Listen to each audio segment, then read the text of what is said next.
Y bueno, como ya les comentaba, esta es una semana crítica para nuestro país. Por un lado, los trabajadores del Poder Judicial entraron en un paro, es un paro indefinido, para manifestarse contra la reforma impulsada por el presidente. Además, este viernes, el INE va a dar a conocer la asignación de legisladores plurinominales, con lo que se va a saber si la 4T se lleva o no la mayoría calificada en el Congreso para modificar la Constitución como quieran.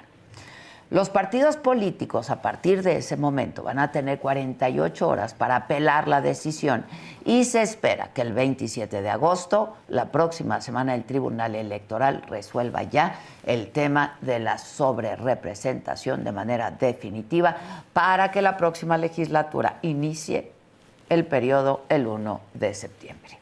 Si hay alguien que le entiende estos temas en este país, es Diego Valadez, investigador emérito del Instituto de Investigaciones Jurídicas de la UNAM, y nos acompaña esta mañana. Muchas gracias, querido Diego. Es un privilegio para mí. Al contrario, gracias, muchas Adela. gracias. Pues yo creo que sí es sin precedente esto que estamos viviendo, Diego. Estamos viviendo muchas cosas que no tienen precedente.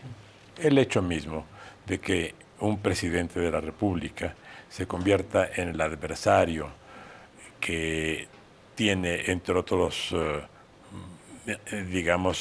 actos sistemáticos, el de denostar a un poder y de calificarlo como corrupto, eso tampoco tiene precedente, Adela. Ahora, ¿frente a qué estamos, Diego? Porque mucho de la discusión se ha dado en que si es constitucional o no es es anticonstitucional la sobrerepresentación, que si lo interpretas de una manera, que si no lo interpretas de esta otra manera. ¿Frente a qué estamos? Frente a una falacia, Adela, es absolutamente inconstitucional. Lo que sorprende es que quienes hablan de la legalidad vulneren la constitucionalidad del país. Es muy sencillo. A ver. El artículo 54 de la Constitución dice, en su fracción primera, que para poder acceder a las diputaciones de representación proporcional es necesario que los partidos postulen candidatos en al menos 200 distritos de mayoría.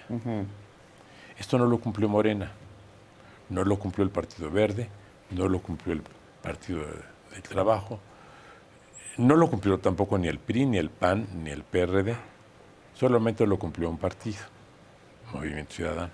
Nada más. Nada más. Ahora, Morena argumenta que sí lo cumplieron. No lo cumplieron. Ellos registraron más de 200 candidatos por la vía de representación proporcional, pero como coalición, no como partido. Y entonces acreditan como coalición, pero luego quieren que se les reparta como partido, que es lo que dice la fracción cuarta.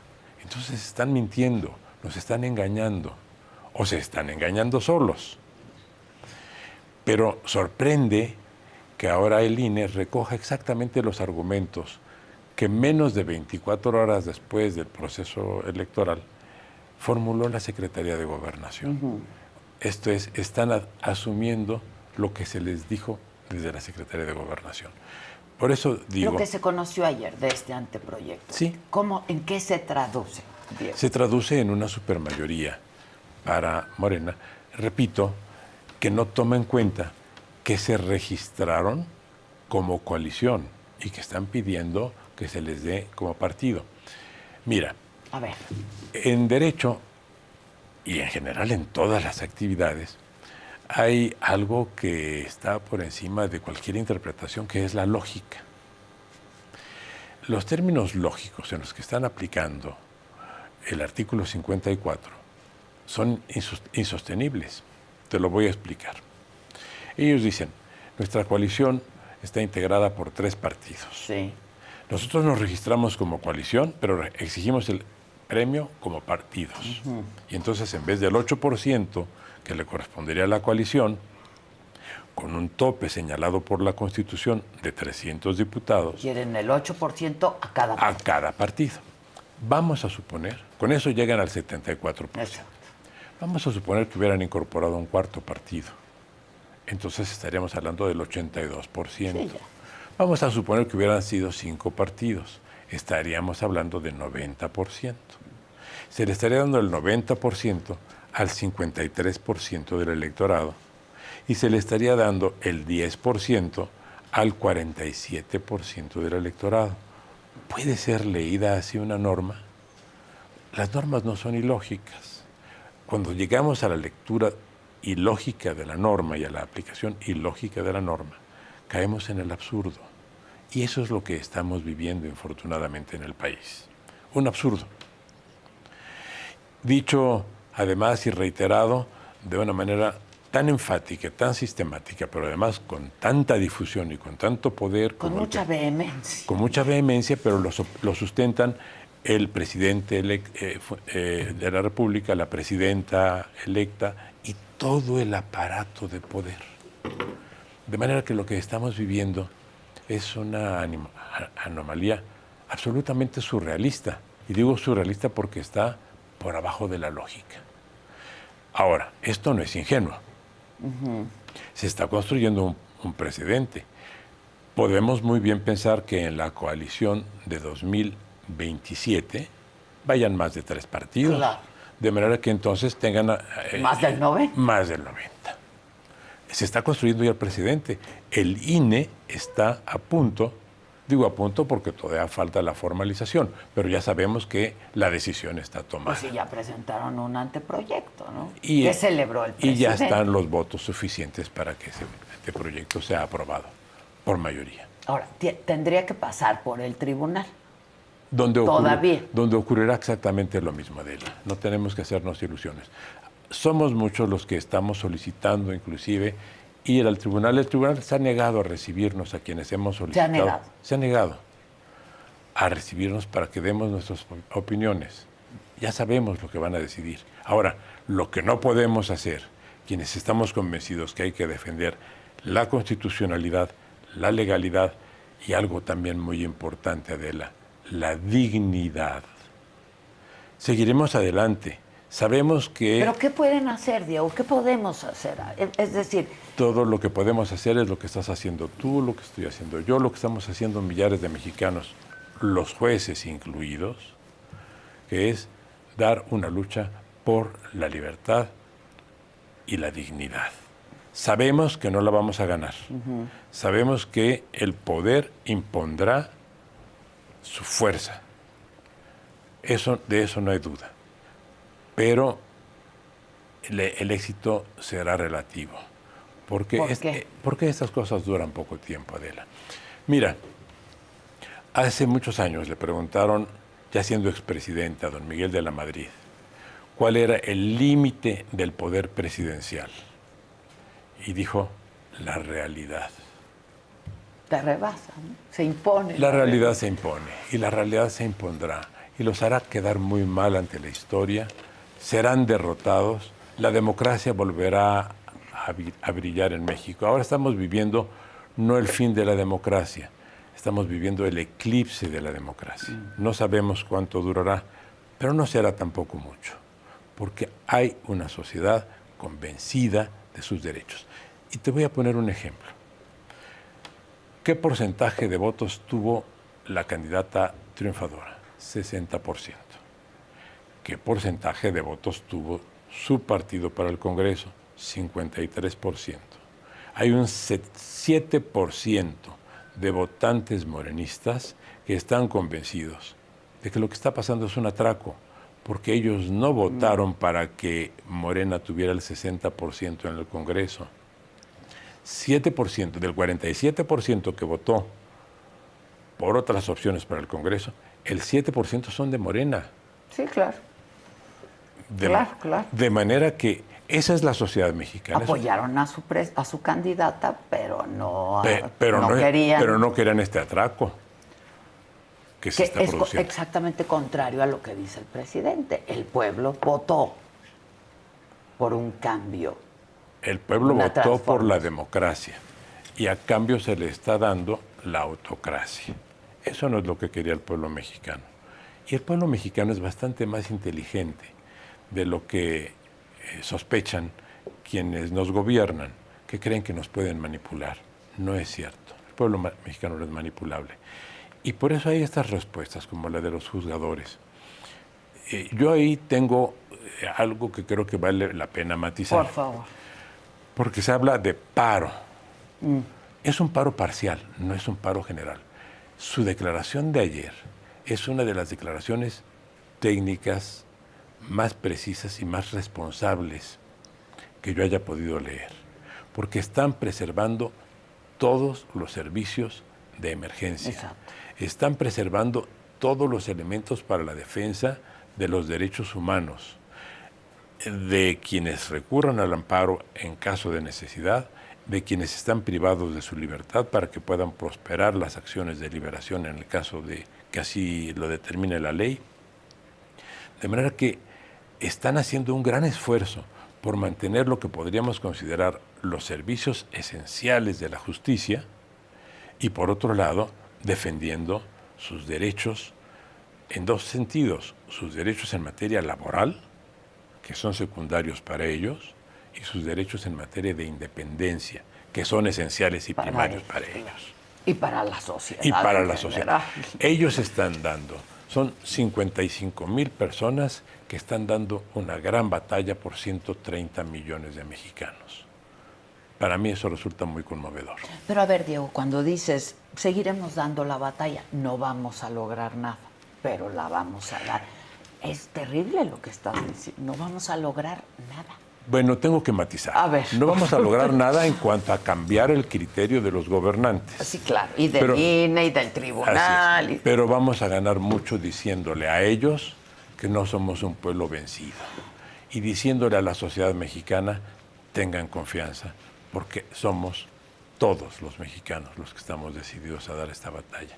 Sí estamos... Y nos vemos en unos años. Y nos vemos. Y en ese sentido, por eso matizo, eso de que dije no vamos a ganar nada, no, sí estamos ganando. Estamos ganando en autoridad moral, estamos ganando en defensa de nuestra dignidad, estamos ganando en términos de civismo, es decir, sí somos un país de ciudadanos, no somos un país de borregos. ¿Qué va a pasar en estos años? Una vez que se consuma esto que tú dices, llamas un atraco. ¿Qué va a pasar? Mira, van a pasar cosas que no se están viendo en este momento. A ver. Es de tal manera impresionante lo que se está produciendo, que no tiene precedentes, como tú lo acabas de decir hace un momento, que los verdaderos objetivos de todo lo que estamos viendo todavía no los vemos. A ver, el gobierno está perdiendo mucho y al próximo gobierno se le está dejando un conflicto de una dimensión que ningún gobierno entrante ha tenido en las últimas décadas, en muchas décadas. Porque ya estamos viendo, por ejemplo, cómo las calificadoras internacionales están modificando su calificación con relación a los créditos mexicanos. Va a haber salida de capitales, en fin, esto... Inversionistas que están preocupados. Todo esto sale muy caro. Entonces tenemos que pensar, a ver, ¿se está haciendo todo esto solo por un capricho? No. ¿Se está haciendo solo por una hipotética convicción ideológica de que el Poder Judicial tiene que mejorar al ser elegido popularmente? No. Lo que se está haciendo es preparar medidas que todavía no hemos visto. Te voy a decir un par de ellas. Se ha dicho no habrá modificaciones en materia fiscal, no habrá reforma fiscal, lo cual es muy extraño en gobiernos que se dicen de izquierda, claro. Porque justamente los gobiernos de izquierda, todo mundo sabe que la mejor forma de redistribución de la riqueza es la fiscalidad. En Francia las contribuciones alcanzan casi el 50%. El 50% o más. O más, en el caso de los países nórdicos también. Y entonces se da una redistribución de la riqueza. México capta por la vía fiscal alrededor del 15% del producto. Es ridículo. Pero entonces, ¿qué es lo que van a hacer? Como no tienen ya recursos, porque ya gastaron... No hay dinero. Ya las joyas de la corona ya las gastaron todas. Ya todos los fideicomisos, todo lo que había de reservas ya no estratégicas, ya no queda. Dinero en las arcas. Pero entonces, ¿qué pasa? En este momento es posible que los causantes, los millones de causantes, cuando entienden que hay un impuesto inconstitucional, recurran por la vía jurisdiccional. Ya eso no existirá. Todos aquellos No, que... ¿cómo te amparas? Pues te vas a amparar ante los que van a resolver en favor del gobierno. O sea, no van a modificar las normas del amparo, no van a modificar el sistema tributario, pero van a establecer impuestos inconstitucionales y los jueces del pueblo dirán, son constitucionales. Pero hay algo todavía más de fondo. Ya se les acabaron los recursos. Ya se fueron sobre los recursos de los ahorradores para las pensiones. ¿Qué queda, Adela? ¿Sabes qué queda? Quedan 230,000 millones de dólares en el Banco de México. Es un mundo de dinero. Y hay una línea en el artículo 28 constitucional que dice que ninguna autoridad podrá dar órdenes al Banco de México para utilizar esos recursos para financiar proyectos. Es una línea. Esa línea muy probablemente va a desaparecer muy pronto. Y a partir de ese momento la Secretaría de Hacienda le podrá dar órdenes al Banco de México para disponer, por la vía de crédito, de 230,000 millones de dólares. Esos son los verdaderos objetivos. No se está pagando un costo tan alto como el que están pagando por nada, por un capricho o por una venganza. No, hay toda una estrategia que además se oculta porque lo que en este momento produce un fuerte impacto es lo que estamos viendo con motivo del atentado para demoler al Poder Judicial. Claro, lo que estamos discutiendo hoy. Así es. Mira, ¿por qué es tan importante para ellos tener la mayoría, la supermayoría, la mayoría constitucional? Si se tratara solo de gobernar, como antes se decía, de aplicar la famosa cláusula de gobernabilidad, los 300 diputados serían suficientes para aprobar el presupuesto, claro, para aprobar todas las leyes, o sea, para gobernar, para llevar a cabo los programas de gobierno planteados en el Plan Nacional de Desarrollo. ¿Qué quiere decir? Que estén buscando no eso, sino la supermayoría, que sus propósitos son los que te acabo de decir. No tardaremos mucho en corroborarlo, porque la crisis económica se acerca. La modificación de la calificación de la deuda mexicana y de la inversión en México, ya no solo de la deuda en general, sí, de la inversión, hará que muchas empresas, muchos inversores tengan que retirar por fuerza su dinero de México, porque si no lo hacen, habiéndose degradado la calificación de la inversión en México, corren riesgos en sus respectivos países porque están autorizados a invertir en el extranjero, pero dentro de ciertos márgenes de garantía. Cuando esos márgenes de garantía desaparecen por disposición legal de sus países, llámese Alemania, llámese Estados Unidos, llámese Gran Bretaña, Francia o Japón, tienen que retirar sus fondos. Pero claro, quedan 230,000 millones de dólares disponibles, cambiando una línea. Y para cambiar esa línea sí necesitan la mayoría calificada, no la mayoría absoluta. Entonces, lo que tú dices, Diego, es muy claro. Lo que está haciendo el INE y luego va a hacer el tribunal, lo que van a dictaminar es anticonstitucional. Clarísimamente. Digo, si alguien conoce la Constitución, Diego, eres tú. Pero te quiero decir una cosa, Adela, también ellos, no es que no la conozcan, pues, si no saben que están atracando la Constitución. Eso se llama fraude de ley, en este caso es fraude a la Constitución. ¿Qué quiere decir el fraude de ley o fraude a la Constitución? Dar la impresión de que se está cumpliendo con la norma para obtener los resultados contrarios a los que la norma establece. Por eso todo el argumento es fracción cuarta del artículo 54 y hacen caso omiso de la fracción primera. Esa para ellos no existe. Y lo saben, están conscientes. O sea, no aplican el mismo criterio para la primera que para la cuarta. El destino de México depende de no más de 12 personas. 5 votos que ya se tienen en el INE, 3 votos que ya se tienen en el tribunal y 3 o 4 votos que ya se tienen en el Senado. Y listo. Es muy duro decirlo. Sí, es muy duro. Y es muy duro que un país de 130 millones dependa de 13 personas o de 12 personas. Pero el hecho es ese. Ahora, mal para ellos porque quién sabe cómo los tratará la historia. La historia los juzgará. La historia los juzgará. Mal para el gobierno que está propiciándolo, porque finalmente su triunfo será efímero. Esta es una nación que ya probó la democracia y cuando se han probado las ventajas de la democracia, se regresa a ella. Por eso digo, no es la muerte de la democracia, no es el fin de la democracia, es el eclipse de la democracia en México. Ahora, esto que se pretende hacer con la reforma al Poder Judicial, ¿cómo lo ves? Y la respuesta por parte del Poder Judicial, que es heroica, como decías tú, ¿no? Heroica. Heroica. Mira, lo que va a producir esta reforma es efectivamente la cancelación de la independencia de los juzgadores. Y esto se traduce en algo que suena muy drástico. Es el fin del Estado de Derecho en México. Esto es, ya no podremos sujetarnos a lo que diga la norma, porque lo que diga la norma y lo que determinen con relación a la norma los que tengan el poder es impredecible. ¿Qué es el Estado de Derecho, Adela? En términos, digamos, hay decenas de libros, centenares de libros sobre qué es el Estado de Derecho, pero dicho, la esencia del Estado de Derecho es muy sencilla. Es la posibilidad de predecir lo que hará el poder público.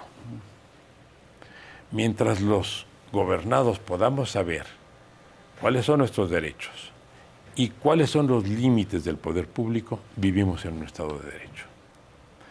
Cuando ya no sabemos cuáles son nuestros derechos, porque además ya nuestras garantías, que eso es lo que hace el Poder Judicial, se han perdido.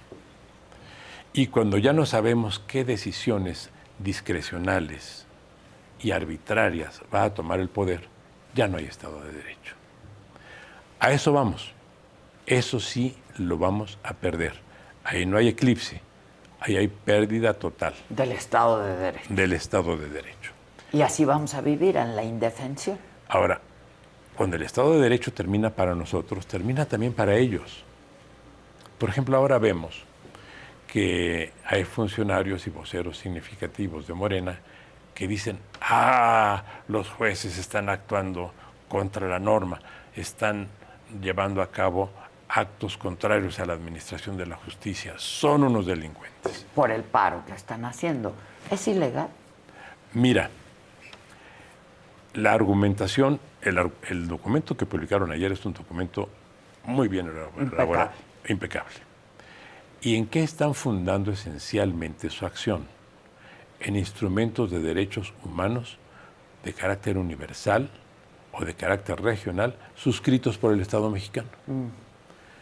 La Declaración Universal de los Derechos Humanos, la Convención Americana llamada Pacto de San José, y allí se garantiza que la independencia del Poder Judicial, y entonces están diciendo, ese es nuestro fundamento. ¿Tienen razón? Sí, porque desde 2011 la Constitución dice que esos instrumentos son norma vigente en México. Entonces están recurriendo a eso. Claro, si hay un funcionario, un legislador que va al Código Penal, pues va a encontrar que no existe, o al artículo 123, va a encontrar que no existe esa posibilidad de que se lleve a cabo un paro. Pero lo que tampoco va a encontrar, Adela, porque se les ha amenazado con que se les va a procesar por delitos en contra de la administración de la justicia. Bueno, el artículo correspondiente en el Código Penal, que tiene más de 40 fracciones, no incluye una sola alusiva a que se considere como delito contra la administración de la justicia la paralización de labores. Todas las fracciones se refieren... Son su derecho, ¿no? Bueno, no está prevista la sanción, entonces, y en materia penal, si no está tipificada la conducta de manera precisa, no hay delito. No hay delito. ¿En qué consisten las múltiples fracciones en materia de delitos contra la administración de la justicia? No dictar las sentencias en el orden que corresponda, de acuerdo con los elementos que estén en el expediente, recibir dinero para modificar la resolución, retrasar las sentencias de manera irregular para generar perjuicio a alguna de las partes, darle información a alguna de las partes, en fin, más de 40 fracciones que establecen diferentes modalidades de un delito. De un delito. Ninguna de ellas hace referencia a una suspensión de labores. De manera que lo que están diciendo es una falacia y lo saben porque también son buenos abogados. Pero voy más. Están dictaminando.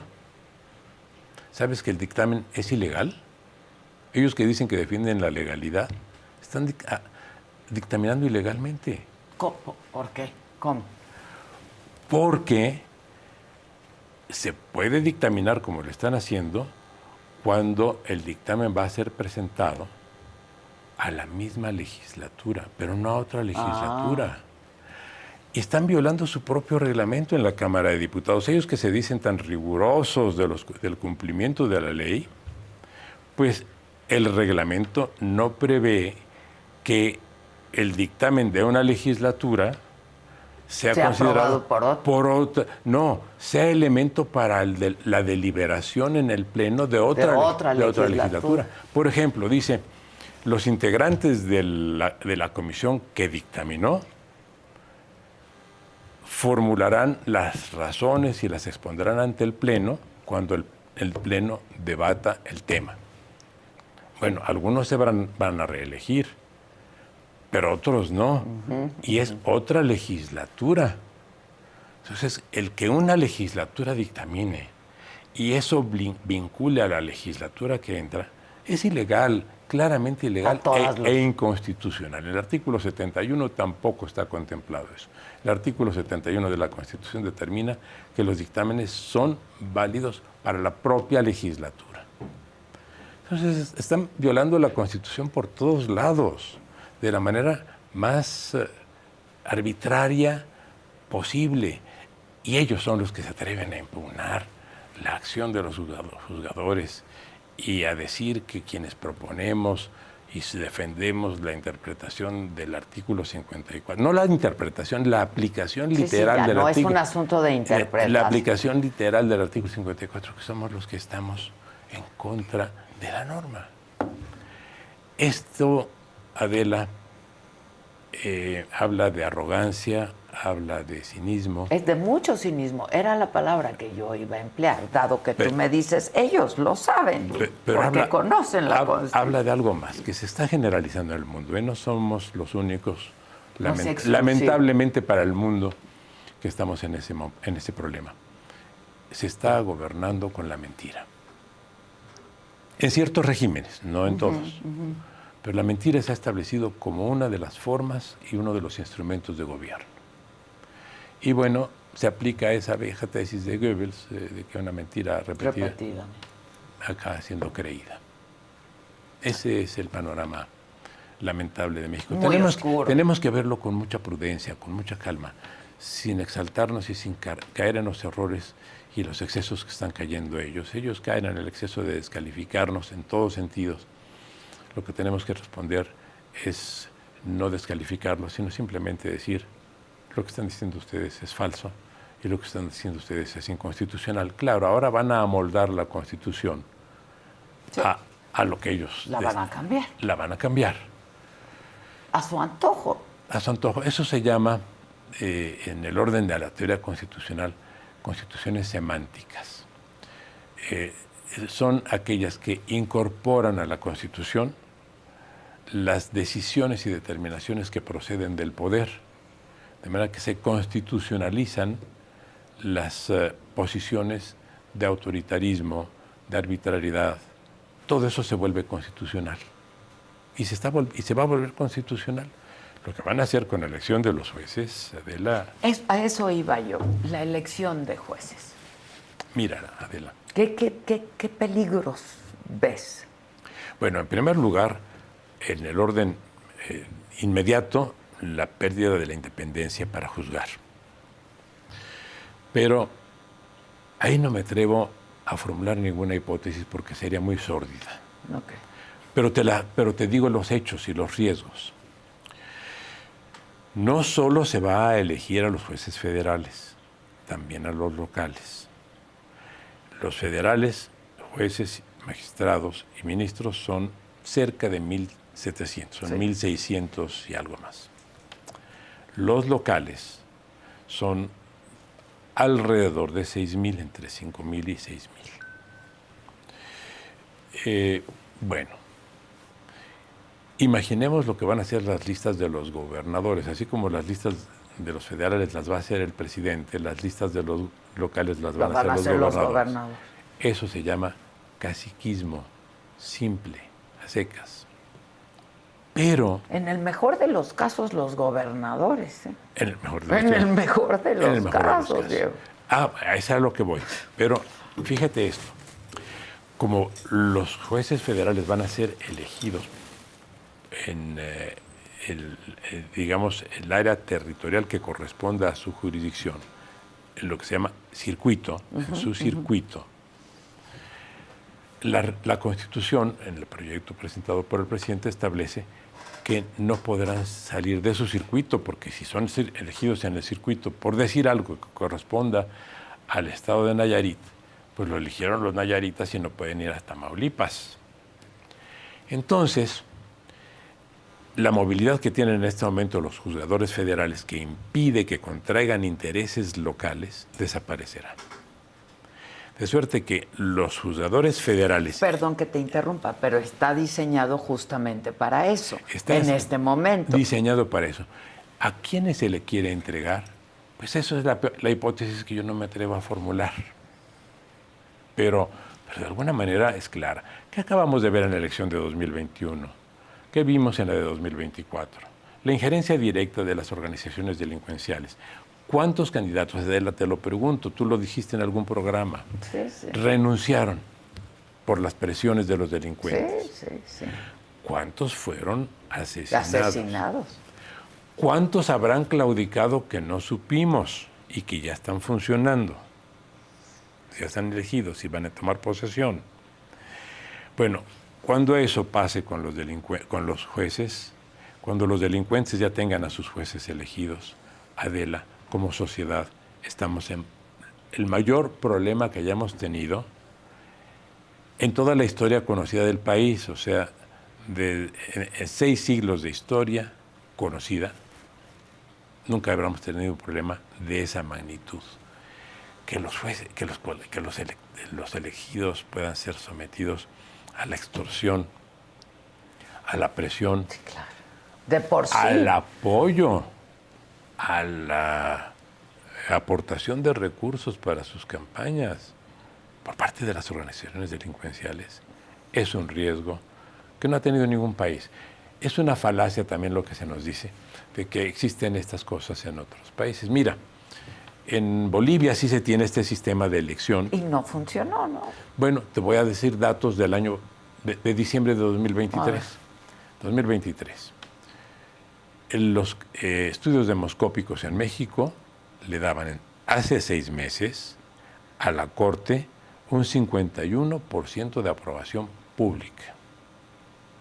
Después de varios años de ser elegidos, a los jueces en Bolivia se les daba el 20% de aprobación pública. O sea, los nuestros... Ahí está. Nuestros 51, los de ellos 20. Pero ¿qué pasó además? Que se inventaron que el Congreso no se ponía de acuerdo para la elaboración de las listas para la elección de los jueces constitucionales, y entonces el Tribunal Constitucional dispuso que se prorrogaba su poder, su mandato. Se quedaba. Como no había posibilidad de llevar a cabo elecciones y no pueden dejar al país sin justicia, pues entonces se quedaron se prorrogaron su mandato más allá del periodo establecido por la Constitución. Entonces, ni son muy populares, 20% de apoyo, ni son muy constitucionalistas. Deciden hacer con la Constitución lo que se les antoja. Eso es a lo que vamos. Amén de la complejidad que implica la implementación de todo esto, ¿no? Bueno, Es decir, están hechos un lío en cuanto a que si vamos a tener una boleta por cada magistrado, por cada juez, sería un rimero de boletas de ese tamaño, tardaríamos más de 1 hora para votar. O que haya nada más 3 listas donde aparezcan todos los nombres, los que propone el presidente, los que propone el Congreso y los que propone la Corte.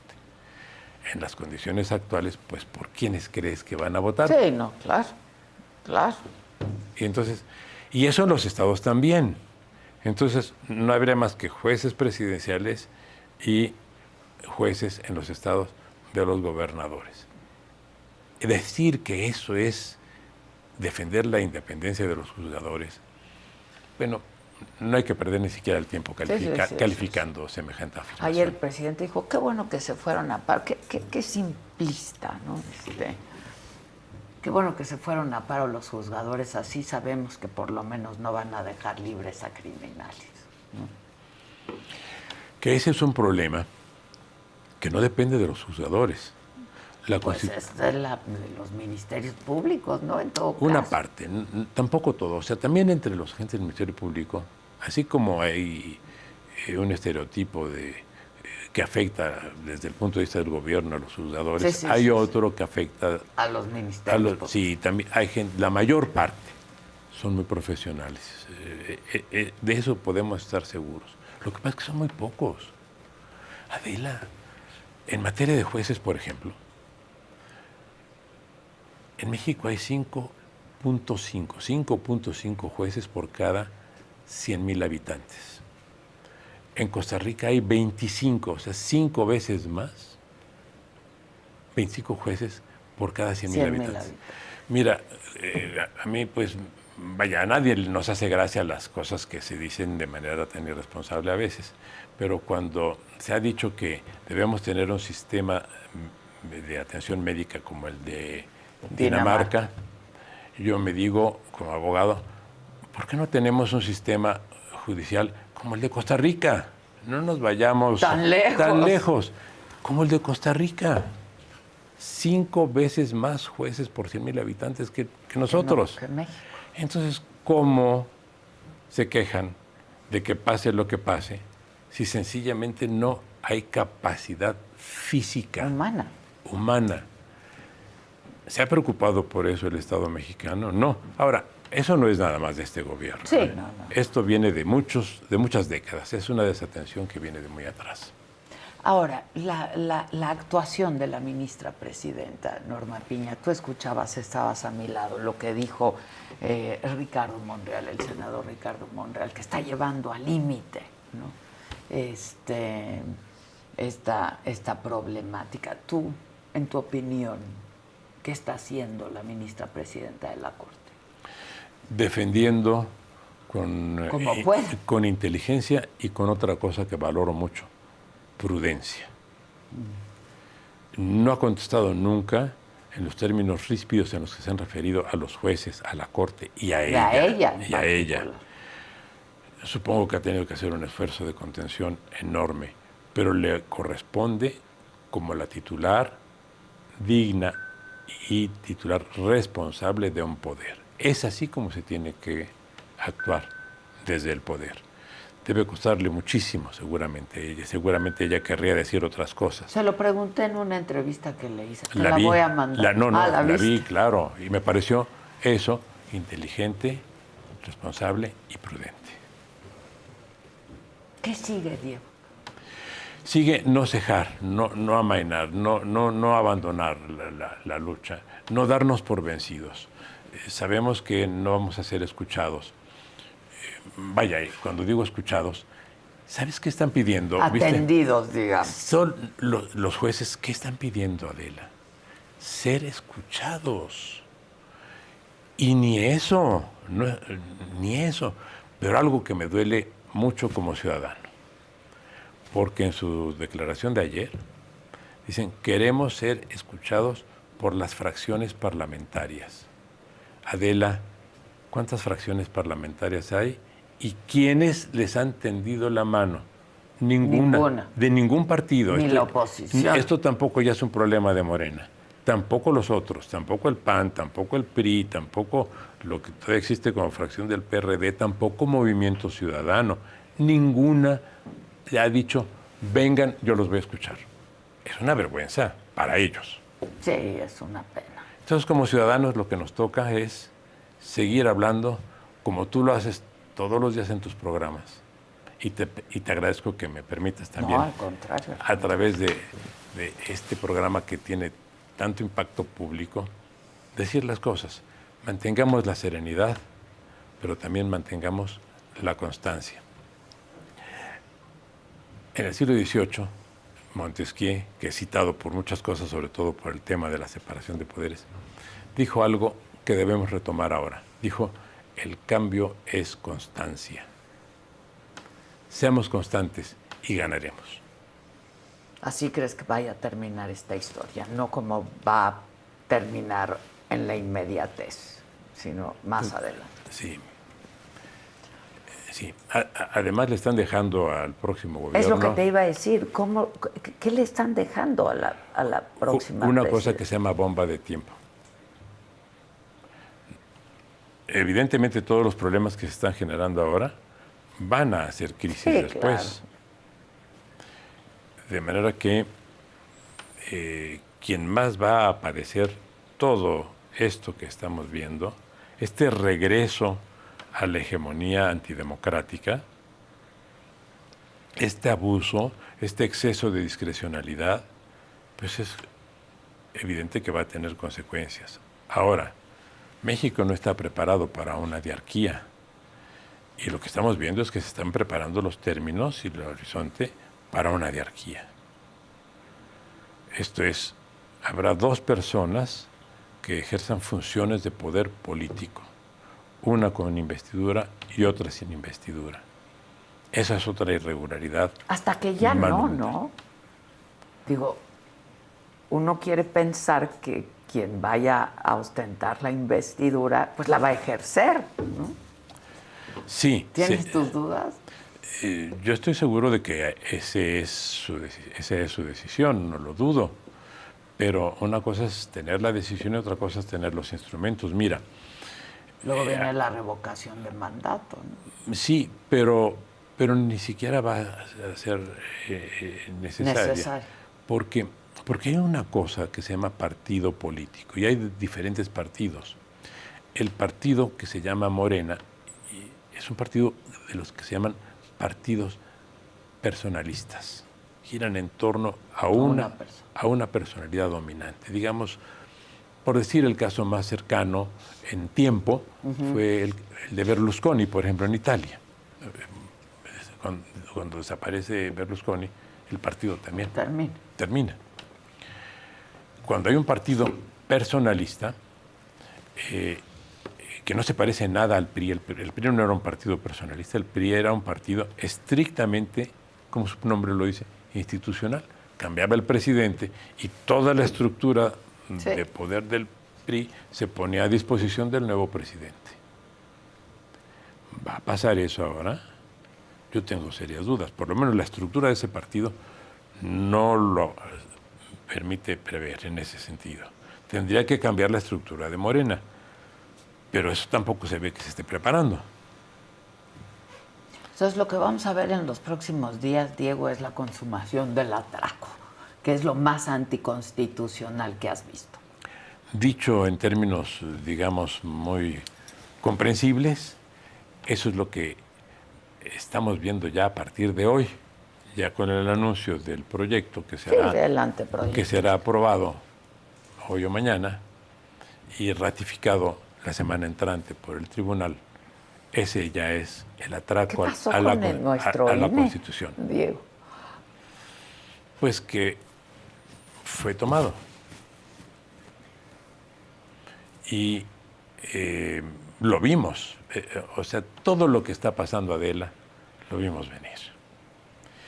Pero no solo en estos últimos meses o en estos últimos años, en décadas.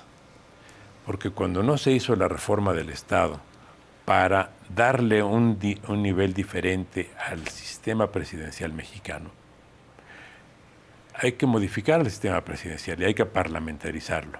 Como esto no se hizo, como se perdió la oportunidad en 2000, en 2006, en 2012, pues entonces se está dando a partir de 2018 lo que se dijo desde hace más de 25 o 30 años. Que iba a pasar, que podía pasar. Que iba a pasar, y ya nos pasó. Pero ahora te digo lo contrario. Cuando estas cosas pasan, se genera, como decía Trotsky, un proceso acelerado de contradicciones. Entre más se concentra el poder, más resistencias a ese poder se generan en la sociedad.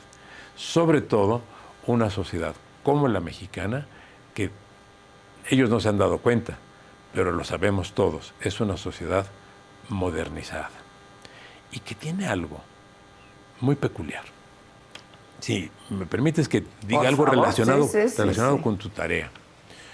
Mira, México se ha caracterizado desde el porfirismo por haber desarrollado un tipo de periodismo que no tiene nada que ver con el resto del mundo. Y tú lo sabes como comunicadora mejor que yo.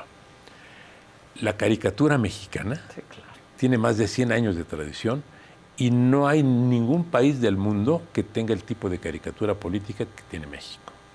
No me quiero ver un chauvinista o un nacionalista en esto. No, pero es la verdad. Tú lo sabes, digo, tú lo los sabes. caricaturistas, claro. Se desarrolló otra modalidad de periodismo en México, el columnismo. Tú abres un periódico italiano, un periódico francés, un periódico americano, un periódico de cualquier país y no tiene un sistema de columnas. La cantidad de columnas. La columna política se convirtió en la forma de eludir los controles sobre los editores de periódicos. Entonces, el columnista asumía la responsabilidad. En la opinión ¿no? En la opinión, así es. Y ahora, esto, la utilización de las plataformas, Sí. que evidentemente, si ves Estados Unidos o ves Inglaterra, esto no existe. Las hay chiquitas, pero no tienen impacto. ¿Por qué? Porque las libertades ejercidas por los grandes comunicadores no hacen necesario que este tipo de plataforma. ¿Y esto qué significa? Que es una sociedad muy vibrante y en la que sus principales protagonistas en la defensa de las libertades públicas se han convertido los comunicadores. Y en el orden de la estructura de la comunicación ya muy descentralizada que permiten los medios electrónicos, eso ya es invencible. De manera que tenemos como sociedad una válvula de desahogo enorme. Mientras podamos estar hablando como lo hacemos, seguiremos siendo un país con posibilidades. Pues en eso estamos, mi querido Diego, y ojalá regreses todas las veces que te sean posibles. Te lo agradezco. Ha sido un privilegio platicar Igualmente, contigo. Mi querido Mil gracias, Diego Adela, por tu invitación. Muchas gracias. Gracias, te lo agradezco mucho.